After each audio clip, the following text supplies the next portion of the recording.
एक घने जंगल में एक छोटी सी चिड़िया रहती थी। उसका नाम थी चिनू। वह बहुत मेहनती और खुशमिजाज थी, लेकिन उड़ने में बाकी चिड़ियों से थोड़ी धीमी थी।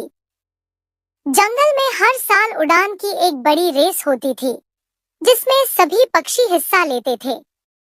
चिनू भी इस रेस में भाग लेना चाहती थी, लेकिन बाकी चिड़िया उसका मजाक उड़ाती और कहती, तू कभी जीत नहीं सकती, तू बहुत छोटी और धीमी है। चिनू को यह सुनकर बुरा लगता, लेकिन उसने हार नहीं मानी। उसने दिन रात अभ्यास किया। वह तेज उड़ने की कोशिश करती, अपनी ताकत बढ़ाने के लिए अलग अलग तरीकों से मेहनत करती। रेस का दिन आ गया। जंगल के सारे पक्षी बहुत उत्साहित थे। बड़ी बड़ी चील, बाज, तोते और दूसरी तेज उड़ने वाली चिड़िया भी रेस में थी। जैसे ही रेस शुरू हुई, सब चिड़िया तेजी से उड़ने लगी। चिनू ने भी उड़ान भरी, लेकिन वह सबसे पीछे रह गई। लेकिन रास्ते में कुछ अजीब हुआ। एक तूफान आ गया। तेज हवाएं चलने लगी और कई चिड़िया भटक गईं।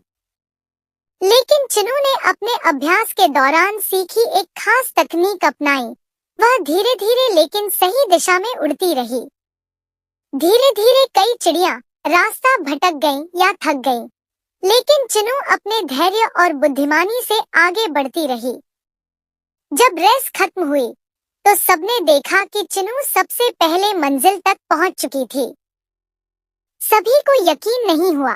जो चिड़िया उसे कमजोर समझती थी, वे अब उसकी तारीफ कर रही थी।